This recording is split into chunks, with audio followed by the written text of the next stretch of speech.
Welcome to the Patient Assessment Management Trauma Skill.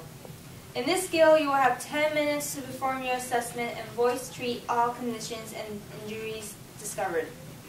You should conduct your assessments as you would in the field, including communication with your stimuli patient. You may remove the stimuli patient's clothing down to his or her shirts or swimsuit if necessary. As you progress through this skill, you should state everything you are assisting. Specific clinical information not obtained by visual or physical inspect, for example blood pressure, will be given to you only when you ask the demonstrations of how you would normally obtain that information in the field. You may assume that you have two partners working with you who are trained to your level of care. They will correctly perform the verbal treatments and indicate necessary. I will acknowledge your treatments and you may ask for additional information if clarification is needed. You respond to a car crash and find an injured victim. She is laying 60 feet away from the overturned car. Okay, BSI, scene safety. The scene is safe. Mechanism of injury is ejection from car. Is this my only patient? Yes, this is your only patient.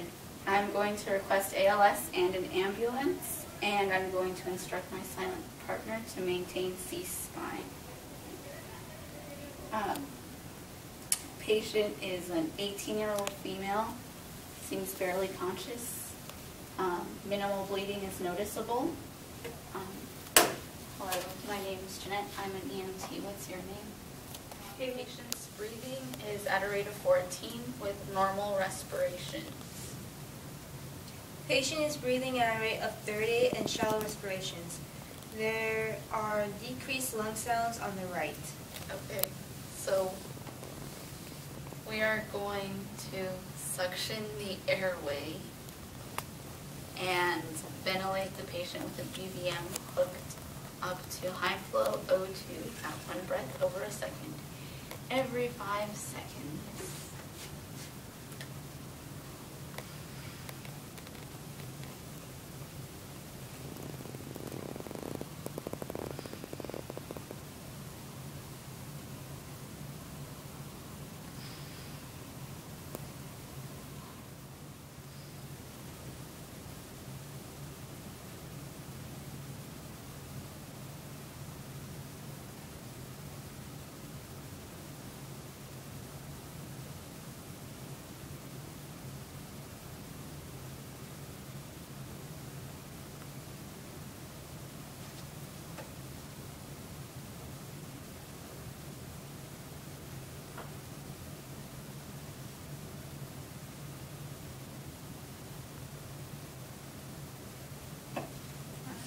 Pulse is at a rate of 80.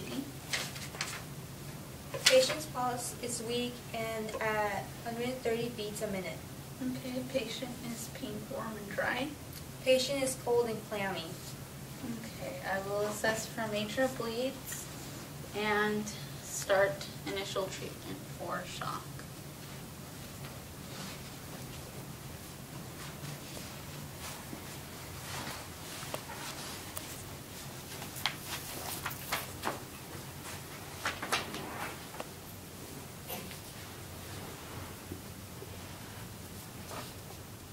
This patient is a high priority patient and needs immediate transport. OPQRST and sample history is unavailable due to patient being in and out of consciousness. I will assess the head and palpate the scalp and ears and inspect the eyes and mouth and nose, and then the neck,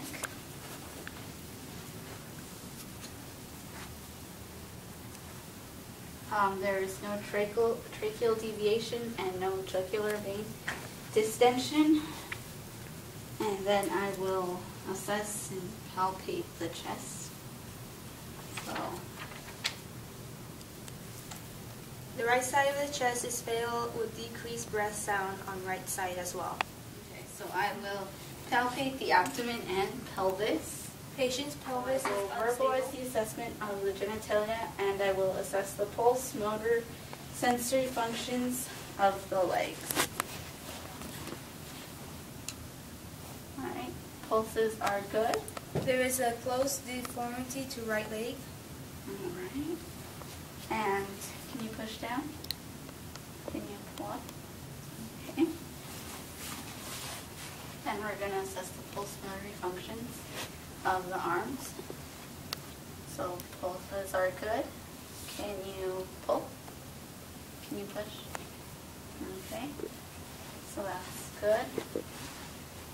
So now I'm going to instruct my two silent partners to log roll patient, one maintaining C-spine and the other one helping. And then I am going to inspect the posterior thorax and lumbar regions and the buttocks area. Now I will obtain baseline vitals. So, and we can log roll patient back onto our side. Okay.